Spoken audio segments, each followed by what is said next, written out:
you did this for yourself. Like you were going home from dates and you were journaling up. So how did this then translate into you making the Meta Date Journal app? And then how is that app set up to help people be more mindful in their dating journey? Sure. Well, this spreadsheet that I used, I freaking loved it. I did it, like, I went out on like dozens of dates. I used it for multiple dates with the same partner. And as an anxious dater, I felt so much more at ease.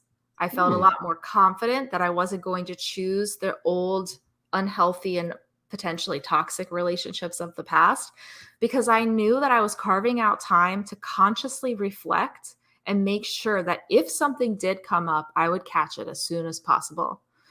So after experiencing this and just feeling a huge weight lifted, and dating suddenly became like easy for me. It was fun. I wasn't stressed. I didn't feel like Isn't I was that great when like you suddenly like know what you're doing on dates and just like you can go on a date like Arnie, this is gonna be great because you just have that energy about you now. Yeah.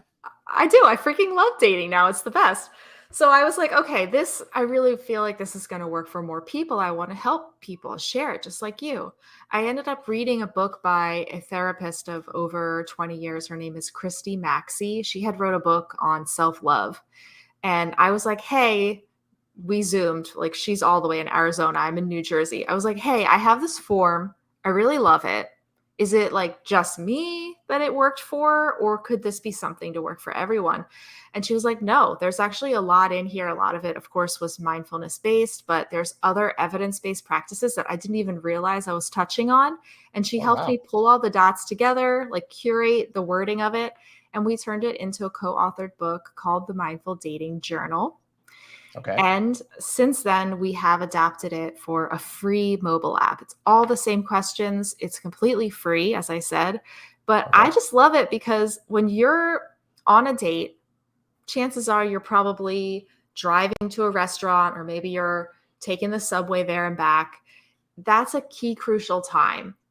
I'd say if you can carve out 5 minutes after the date to either open the app or reflect in your journal, you can really make sure that you're getting the gut instincts out on paper right away. If you wait too long, a lot of times our brain can like adjust, like we kind of we paint a different picture of what happened. So I think it's really important to have that convenience of the mobile app, that just right then and there, before you even leave the restaurant parking lot, you can say, did I have a good time? Does this person have the same long-term goals as me? Do they remind me of my parents or past partners in any way? What emotions did I feel in my body tonight? Did I notice any red flags? How about green flags or even yellow flags? Things that we need to kind of keep an eye out for and make sure that they don't turn into yellow or red flags rather. Right. And that can really change your definition of what a good date looks like. When you do that consistently, I used to think that what I needed was somebody that really wanted to watch documentaries with me on a Friday night, like another fellow introvert, But I realized that there's a lot of great things about extroverts that really balance me out. And I used to be like, no, I don't want an extrovert. But it's like, you know what? Maybe I need to be a little bit open-minded here and see what happens. It's another great thing about mindfulness too, is it helps us to let go of attachments to expectations, because we're just here right now. If we feel safe right now, we can just experience things for what it is. And we just soak up all that new data, all the information about the world that we might have been shutting out because we thought we only wanted one type of thing. And I try to stress to people like, hey, you definitely want to go out there and you want to really, dip your toe in the pool and see, as you date more people, you'll start to know your likes and dislikes and what things you really gel with in a relationship. But I think that the app that you created, I think that's really good in a sense of, as an introvert, one of the things that we're really great at is analyzing. And a lot of times when we're on dates, we're trying to analyze, but we are kind of haphazardly doing it. And I think the more concrete tools you can have that can really allow you to sit down and like list out, okay, this is what I like, This is what I didn't like. This is where I saw flags. This is where I saw some great stuff. And then being able to say, okay, how did I feel on this date? Was I feeling anxious? Was I nervous? Was I happy? Did I, feel something weird about them? Like having that down and being able to see it in front of you is actually very, very helpful. Yeah, you bring up another great point. Having that time to reflect after the date does free you up to be fully present in the moment. Because, oh my God, I don't know how many times I'll say something embarrassing on a date, and then for the next 5 minutes, I'm only half paying attention to what the other person is saying. Because I'm like, oh my God, I can't believe I said that. What are they going to think? And going all these conversations inside of my head. And that's doing me a disservice and that other person a disservice, because now I'm missing any data that just came up, and perhaps he's feeling distant, or she, or whatever.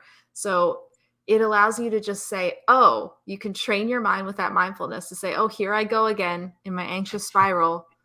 Let me just come back to the moment. And you can do that with any number of anchors. You can use the body, like exhaling. That's always a great tool that brings me back. Another thing that you can use is notice the sound of their voice, or just make eye contact with them. That'll bring you back into their energy in the moment. Anything that you can use your senses for will help you to break that logic pattern and come back into the present moment. Nice. What other, for people who have experienced like a number of dating disappointments, it can be very, very hard to not beat yourself up and to not think about, I gotta be better next time and whatever. Like, what advice would you give them to help them like maintain more optimism and motivation as they're trying to practice being a mindful dater? And also, how can you like, as a person that's trying to get to learn to be a more mindful dater, how can you encourage them not to like beat themselves up if they don't get it right away? Mm-hmm. Well, it is a practice. I didn't just come up with this because of that one breakup. I've been doing it for years. And I did have, like I said, help from therapists. So give yourself grace and recognize that it's totally human and normal to have these feelings, to have the struggles. It's all a part of our human life. But it's almost like the secret is how I almost started out this podcast, actually. Remember I said that I used to look back on my relationship and say, oh, I got dumped at Disney World. But there's a lot of negative energy in that. Victim mode comes out in that. But when you look at it, instead of saying, oh, I've had all these dating disappointments, nothing works out for me, you could instead say, like I say now, temporarily loving someone cracked me open in the best way possible. So every date you go out on that doesn't work out, what did you learn? Every disappointment, what was it that you were disappointed by? Because that's probably revealing a need. And that's just helping you get clear on what it is you really wanted. And when you have that knowledge, you can make a new choice. So dating is truly just a refinement. You go out there, eyes wide open, and see everything that happens not as good or bad. It's just data. Interesting. I appreciate that, because I've tried to stress that ultimately, for me, what worked was when I started treating dating like a research project. Like, it's nothing personal. I'm going to go on a date. I'm going to hope that stuff works out. But I'm really looking at, okay, based on these various points, are we going to be a good match? If I ask for a second date and she flakes, okay, what did I learn? Okay, that means on a previous date, maybe some stuff came up that I wasn't aware of, that I need to be more aware of. So for the next person I go out with, those things won't happen. But it's like, it makes me take dating less personally than if I'm not being mindful and I'm making it all about, I got to be the most perfect person. They got to feel things for me or I'm going to be disappointed. And I'm basing my success of dating on if every person I go out with wants to have a subsequent date or a hookup or whatever. For sure. I think there's a beautiful balance between the amount of logic we can bring to the dating process and how much we are emotionally present. It's that emotional intelligence again, right? A lot of people, when you're trying to stay safe, at least for me, we do want to just look at the facts. Let's leave emotions out of it, right? I don't want to get hurt. I'm just going to do what feels safe. And that's fine. It's good to have a checklist of standards. But if you're going to do that, please balance it with the emotions too. Because if your emotions aren't present, then any of that data that you might be getting from the other person on that emotional level, there's nothing to bounce that off of.